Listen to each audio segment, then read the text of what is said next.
തളിപ്പറമ്പ് അമ്മാനപ്പാറയിൽ പതിറ്റാണ്ടുകളായി തരിശായി കാട് പിടിച്ചു കിടന്ന ഏക്കർ കണക്കിന് സ്ഥലം ഇന്ന് മനോഹരമായ കൃഷിത്തോട്ടമാണ്. ഒരു കൂട്ടം സുഹൃത്തുക്കളാണ് ഈ ഉദ്യമത്തിന് പിന്നിൽ. മണ്ണിൽ പൊന്നു വിളയിക്കുന്ന ഇവരുടെ വിജയഗാഥ അറിഞ്ഞുവരാം. ഒരു കാലത്ത് തരിശായി കാട് പിടിച്ചു കിടന്ന 5 ഏക്കറോളം സ്ഥലം ഇന്ന് ഒരു കൂട്ടം സുഹൃത്തുക്കളുടെ കഠിന പരിശ്രമത്തിലൂടെ കൃഷിഭൂമിയാക്കി മാറ്റിയിരിക്കുകയാണ്. 1ഉം 2ഉമല്ല 10ഓളം ഇനം പച്ചക്കറികളാണ് ഇന്ന് ഇവരിവിടെ കൃഷി ചെയ്യുന്നത്. മികച്ച വിളവാണ് ഇവർക്ക് ലഭിക്കുന്നത്.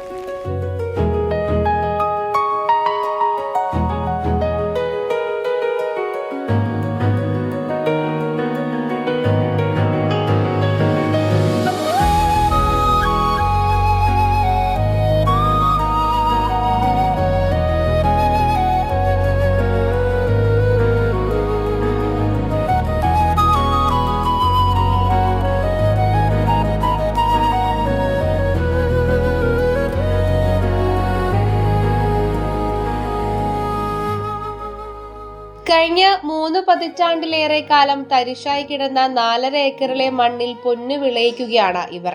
M Jayesh, CV Saneesh, KP Rameshan, AV Janardhanan, P Janardhanan തുടങ്ങിയ സുഹൃത്തുക്കൾ ആദ്യം കാട് പിടിച്ചു കിടന്ന ഈ സ്ഥലം വാങ്ങി. ശേഷമാണ് ജയേഷും സനീഷും രമേശനും മറ്റൊരു സുഹൃത്തായ സുരേന്ദ്രനും ചേർന്ന് ഇവിടെ കൃഷി ആരംഭിച്ചത്. താലോരിയും പയറും വെണ്ടയും മത്തനും കക്കിരി, വെള്ളരി, കുമ്പളം, വഴുതിന, ചിരങ്ങ അങ്ങനെയെല്ലാം നട്ട് നനച്ചു. വിഷരഹിത പച്ചക്കറി കഴിക്കാൻ നിരവധി പേരും ഇവരെ തേടിയെത്തുന്നു. അമ്മാനപ്പാറ മുത്തപ്പൻ ക്ഷേത്രത്തിനടുത്തുള്ള മണ്ണിലാണ് കൃഷിയെ ലഹരിയായി എടുത്ത ഒരു കൂട്ടം ആളുകൾ അത്ഭുതം തീർക്കുന്നത്. മണ്ണുമാന്തി യന്ത്രം ഉപയോഗിച്ച് നിലമൊരുക്കി 40 ദിവസങ്ങൾക്ക് മുൻപാണ് കൃഷി ആരംഭിച്ചത്. വിവിധ മേഖലകളിൽ ജോലി ചെയ്യുന്ന ഇവർ രാവിലെയും വൈകിട്ടും കൃഷിക്കായി സമയം മാറ്റിവെക്കുന്നു. കൂട്ടത്തിൽ സുഹൃത്തുക്കൾക്ക് ഒത്തുകൂടാനുള്ള അവസരവും. ഇവരുടെ കുടുംബാംഗങ്ങളും കൃഷിക്ക് സഹായത്തിനെത്തും. പ്രതികൂല കാലാവസ്ഥയും വന്യമൃഗശല്യവും ഉണ്ടായിരുന്നുവെങ്കിലും മികച്ച വിളവ് ലഭിച്ചതിൽ ഏറെ സന്തോഷമെന്ന് ഇവർ പറയുന്നു. ഈ സ്ഥലത്ത് എന്തെങ്കിലും ചെയ്യണം എന്നുള്ളൊരു പ്ലാനുമായിട്ട് വന്നത് രമേശായിട്ടാണ്. അപ്പോൾ ഫുൾ കാട് പിടിച്ച് കിടക്കുന്നതുകൊണ്ട് ഞങ്ങൾ ആദ്യം കാട് വെട്ടി നിരത്തി JCB വെച്ച് മണ്ണൊക്കെ ലെവലാക്കിയതിന് ശേഷമാണ് ഒരു കൃഷിയിലേക്ക് ഇറങ്ങാമെന്നുള്ളൊരു ആശയം വന്നു.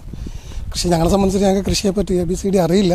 പക്ഷെ അത് പഠിച്ചെടുത്ത് അതിനെക്കൊണ്ട് ഏതൊക്കെ രീതിയിൽ നമുക്ക് ഉപയോഗപ്പെടുത്താം എന്നുള്ളത് പറഞ്ഞു. അപ്പോൾ ജയശേട്ടൻ പറഞ്ഞു, റെഡി, ഞാൻ ചെയ്യാം, അപ്പോൾ നിങ്ങൾ നമ്മൾ സപ്പോർട്ടായിട്ട് നിന്നാൽ മതി. പിന്നെ ഇതിൽ സുരേന്ദ്രേട്ടൻ, പുള്ളി വർഷങ്ങളായിട്ട് കൃഷി ഫീൽഡിലുള്ള ഒരാളും കൂടിയാണ് സുരേന്ദ്രേട്ടൻ. അങ്ങനെയാണ് സുരേന്ദ്രേട്ടൻ ഞങ്ങളുടെ ഈ ഒരു കൂട്ടായ്മയിലേക്ക് വരുന്നത്. അപ്പോൾ അങ്ങനെ രാവിലെ ഏകദേശം 5:30-6 മണിക്ക് ഞങ്ങൾ തുടങ്ങും. അത് കഴിഞ്ഞിട്ട് ബാക്കിയുള്ള ഞങ്ങളുടെ ഒഫീഷ്യൽ വർക്കിന് പോകും. പിന്നെ വൈകുന്നേരം ഞങ്ങൾ ഇതിലേക്ക് വരും. സോ അങ്ങനെയാണ് ഞങ്ങൾ ഈ ഒരു ഫീൽഡിലേക്ക് എത്തിച്ചേർന്നത്. പ്രതീക്ഷയെക്കാട്ടിയും കൂടുതലും വിളവ് കിട്ടുന്നുണ്ട്. നമ്മളിപ്പോൾ ലോക്കൽ മാർക്കറ്റിലാണ് പരമാവധി കൊടുക്കുന്നത്. പിന്നെ ഇവിടെ വന്നിട്ട് വണ്ടിയിൽ വന്നിട്ട് ആളെടുത്ത് പോകുന്നതുണ്ട്. ഉൽപ്പാദിപ്പിക്കുന്ന പച്ചക്കറികൾ തളിപ്പറമ്പിലെ വിവിധ കടകളിലേക്കും എത്തുന്നുണ്ട്. ഓണത്തിനായി നട്ട ചെണ്ടുമല്ലി തൈകളും ഇപ്പോൾ പൂക്കാൻ ഒരുങ്ങുകയാണ്.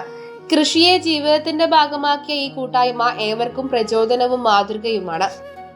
കൂട്ടായ്മയും കഠിനാധ്വാനവും ഉണ്ടെങ്കിൽ എത്ര തരിശായി കിടക്കുന്ന ഭൂമിയും പച്ചപ്പാക്കി മാറ്റാൻ സാധിക്കുമെന്നാണ് ഇവർ തെളിയിക്കുന്നത്.